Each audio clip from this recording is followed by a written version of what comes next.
Hello. All right. So to kind of get the evening started, we'd like to thank a couple of people. So I'm Jimmy Osborne, and I'd like to thank two people in particular. I'd like to thank Lowen for coming with us every single game and getting us hyped on the road. Yeah. And I'd like to thank Tim, who's probably the most underrated person a part of this program, because he set every single thing up and gave us the best court to play at home. So we'd just like to thank you for that. All right. All right.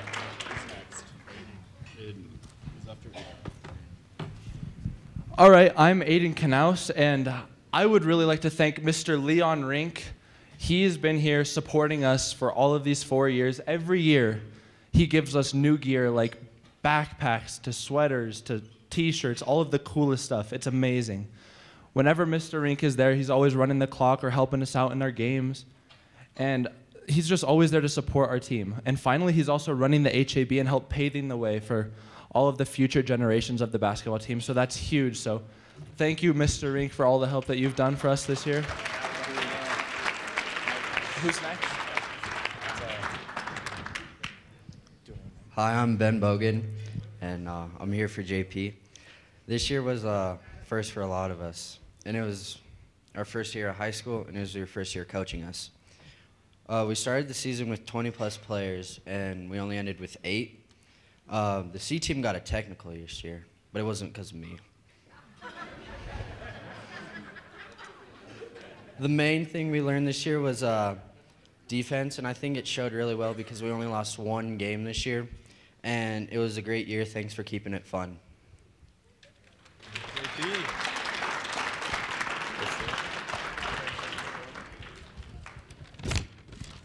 All right, I'm talking about Coach Alston, and as a player, it is important to have a coach on the court who believes in you even when you don't believe in yourself. There are times when I would get down on myself, and Coach Alston would say, it's just a JV game, and that helped me to remember that there's more to life in basketball than what goes on in the game. I know there are times when it might have been easy for Coach Alston to say, I can't make it to the game or practice, but he didn't. He showed up and inspired us. He had a passion for the game, even if that passion was taken out on a clipboard. Next time you think you're too tired to show up or your day isn't going great, just remember Coach Alston. Show up and give 100% of what you got. We as players and coaches may not play basketball together again, but we have memories and friendships forever.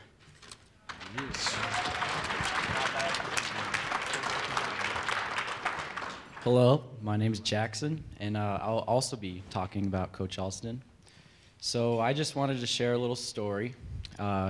So in the beginning of the year, we were in a tournament, or not a tournament, but we played 2 games in one weekend, and we ended up losing both games. And I remember Coach walking in and just sitting there in silence and saying he has never lost 2 games in a row that badly. But then we had a meeting, just the players, in the locker room, and we came up with new things for our team, and we also went on to win our last 8 of our 9 games, but not just the players that made it happen. The main contributor to our success this year was Coach Alston. He worked hard every day and believed in each player. He not only believed in us, but he also pushed us to become the greatest players we could be. He knew when to be hard on us and when to make a joke or crack a smile. He also knew how to break a clipboard or 2. He not only shaped me as a player, but he also shaped me as a person. So thank you, Coach Alston, and for all the players that pushed me this year, for your dedication and for the amazing season.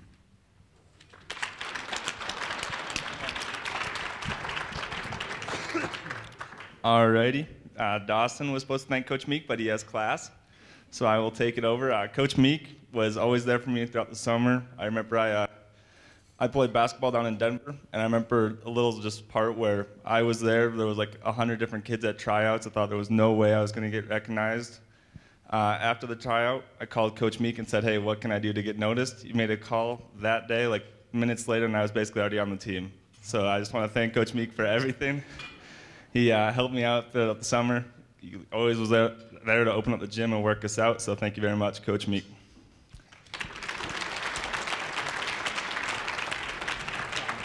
And I also have a little poem for Coach B, because he writes poems, so it's probably not as good as his, but I'll give it a shot.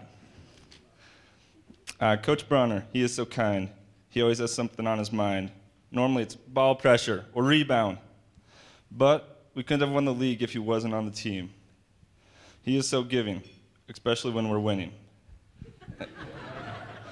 Coach B is a gem, especially after he eats his M&Ms. He's there every day. There's nothing we can say, but thank you, Coach B. Thank you. Good work. Should have dropped. Hi. My name is Trace Walker. I am one of the 6 seniors a part of our fabulous basketball program. And over the past 4 years, I've been able to spend a lot of time with our valuable coach, Mike. Michael Vindahl has been the head coach of the varsity basketball team for 4 years now and has done wonders for our program. Over these years, Coach has brought 2 Western Slope League championships, playoff success including a run all the way to the Sweet 16, and won 2019 Coach of the Year. Mikey is an extraordinary individual. He spends countless hours in the gym with our athletes to ensure greatness and success within each player. He travels miles to attend coaching classes and witness coaching of college and other top-tier teams. Coach exemplifies what it's like to be determined, hardworking, and devoted. Through these past 4 years, we have been through a lot, Coach, and through all the ups and downs, shooting sessions at 6 a.m.s to FYAs in the locker room. It has been an honor and a privilege for every single individual in this room to be a part of your elite program. Thanks so much, Coach.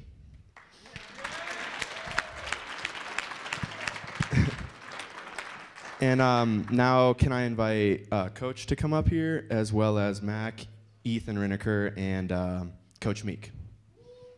Do we all go down now and get this stuff down? Sure. We go get the bag.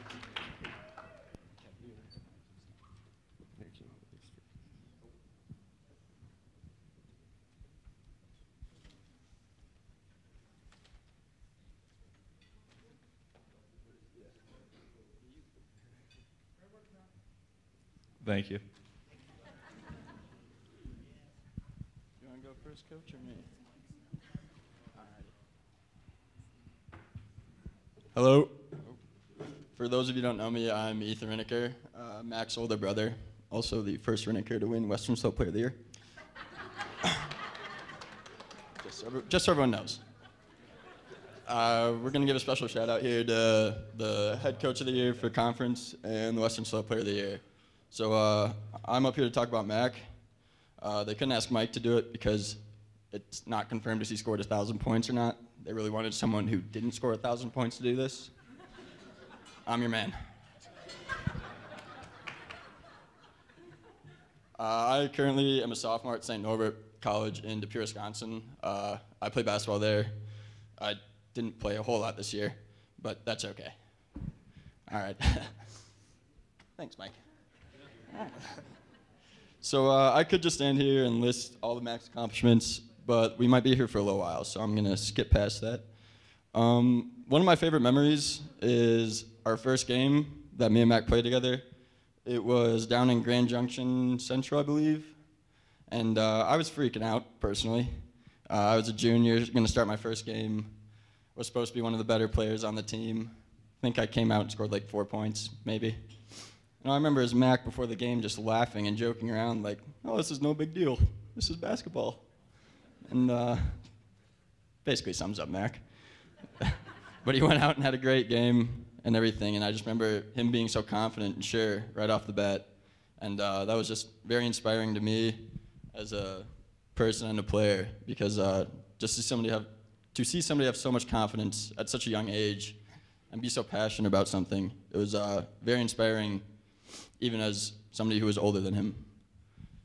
That leads me to probably my last, I want to talk about you as a senior too, because you've grown tremendously as a person between your freshman and senior year. You, obviously I wasn't around to witness the last part, but the confidence, it was always there, and you always had it, and you always had desire to win and a passion to win, and I think that's what led to all your success. I don't think you would have had the work ethic if you weren't competitive, and honestly, I think that's what I would just like to praise the most about you, because you always have that competitive fire. It doesn't matter what you're doing, whether you're getting up for a 6 a.m. workout or you're going to go get up at 5 a.m. and go hunt. You always, if you're going to do something, you're going to do it, you're going to be the best. And that's something that's very admirable, even as somebody who's older than you. And yeah, it's very admirable. And I'd like to especially shout that out. And lastly, you want to add something? I said you're smarter too. Yeah. Well, me or Mac? No, you. Yeah, obviously. But for sure. And then lastly, I'd just like to thank his impact off the court, because I don't know if he knows it, but he inspires me every day. There have been plenty of times through my short career in college where I've wanted to quit. I've said, you know what, this is too hard, this isn't for me. And then I think about Mac, and I think about all the things that he has to do all by himself. You know, I mean, there were a lot of times it was just me and him in the gym, and now I wasn't there, and he was the only one. And I said, you know, if Matt can do it, I can stick it out too, because this is something that I want to care about, and I know he cares about too. And if I'm going to do it, I'm going to do it right, just like he would. And lastly, we have this small trophy thing.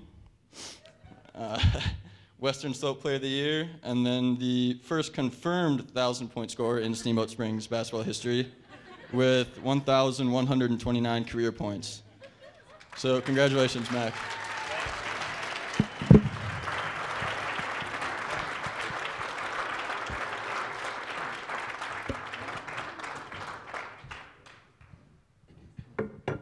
So my wife and I moved here 47 years ago, and we've been involved in the program ever since. 36 years we were here until we retired, and we had a wonderful staff at the last. When Mike's senior year in 2008 was our last year, and he was player of the year in the conference. The year before, he was a runner-up player to one of his teammates that was in the same grade with him. The difference between the two of them the next year was the work ethic. He has an extreme work ethic, and that's what I'm really proud about. My wife and I are both very grateful to be involved in this still. Very grateful to have the staff that you have. Mike put together a tremendous staff. Coach Bronner and Coach Alston were part of the staff when he was in high school. JP, many of you may not know this, I coached Jason Patrick when he was in high school. He graduated in '91. In fact, his junior year, we got knocked out by a 7-footer tipping it in at the buzzer that kept us out of the state championship game in Denver when we were at the Coliseum. When we watched the game film, it was after the buzzer, but that's the way it goes. His senior year in overtime, the state champions beat us, the team that won the state championship in Denver again in the Coliseum on the last shot in overtime. Much like you guys experienced this year. Though that is not really the important thing. The important thing is, what do you do and what do you give? And I would say to every player in here this. Mike knows what it was like when I coached him. I was very critical, wasn't I? I mean, from the minute I got him, I just started shaping him the way I wanted him. All of you should want your coach to be critical, all you young players. That gives you the opportunity to learn and to overcome adversity. That's the only way. Okay? That is a quote from Steve Kerr, head coach of the Golden State Warriors, who played for the World Championship Chicago Bulls when they were in their big run, and for the San Antonio Spurs. The other thing that I think is really important is you have to overcome hard. There's only one way to get better, and you have to overcome hard. Get past hard. And I think that's what this team did really well this year. When they lost to Glenwood and got beat at home, what you guys did when you went on the road and handed it to Glenwood the next time, you got over hard. You got past that. And there's only one way to learn, and that's to fail. You have to have failure to figure out where you're going to go the next time. And I think that's extremely important. Another point that I think is really important, I have a son-in-law that was an all-conference player in '94, and he was on SEAL Team 6 when they hit Bin Laden. One of our other classmates, was a best friend of him in '92, is a top sniper on that team and has been for a long time. They have a saying in Navy SEALs, this is all special forces.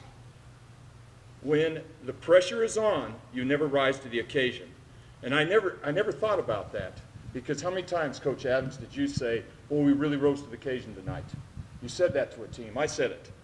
But this is the God-awful truth. You never rise to the occasion when the pressure's on. You sink to the lowest level of your training. So young kids hear that. You will sink to the lowest level of your training. That's extremely important. And that's what he did. The times that we spent in the early mornings, late afternoons, nighttime, when nobody knew, it was just he and I in the gym, going and going and going. I'll never forget, and that gives you the dedication that you guys have in this program, what he's doing. He may not be easy, but if he was easy, you guys would never get to where you want to go. I can remember a time I got a phone call about 10:30 at night, and Coach was in Los Angeles playing in the AAU tournament, and on his club team out of Denver. He says, Coach, I'm flying in at DIA, and I'll get there at 3:30 in the morning. Can you meet me at the gym at 7? 7 o'clock, he pulled up, and we had a 2-hour massive hard workout. I can guarantee you the majority of the kids that were on that team, as soon as they hit Denver, they were home and they were in bed sleeping, or they were on their screen messing around, their screens. That's the difference in the type of thing you do. You're also very fortunate in this program to have JP back. JP became an assistant for us, and he was, I'm telling you, he didn't score any points, but this guy could defend anything. He could defend anything, and that's why he really got after you young kids about defending. He was a pit bull, an absolute pit bull. The other thing that I think you really should be grateful and you're fortunate to have is Coach Adams was a part of our staff. Coach Adams was a head coach in Washington, okay? He came here, was assistant on our staff, and we had coach and all of us together. What you're getting out of the middle school with his knowledge is really, really beyond what most programs are. I know this because I see a lot of middle school programs in the Denver area being down there all the time. So, to somebody that really deserves this, but the main thing is your players is what gets you to this spot. But the reason the players get to that spot is because they follow the directions of the coach and the lead. And I think that you always have to lead with your heart. And that's what Mike did as a player. I know he's doing that as a coach. And sometimes it may seem overwhelming to you as a player. But for you to become the best that you can become, you need to demand that out of yourself. Okay? It can't be coach-driven. It can't be parent-driven. It has to be player and that individual-driven. And that's the most important thing that you can come. A quote from the greatest coach in the history of college basketball, John Wooden, is that competitive greatness is to be the best you can be when your best is needed. Think about that, kids. Be the best you can be when your best is needed. And there's only one way to get there. And that's to reach down deep and put in more than what other people are putting in. And then your team becomes stronger because of that. And that's the example he's set, and I'm just Karen and I are both extremely proud of Mike. To be able to present him with Player of the Year in 2008, and 11 years later, now he's Coach of the Year.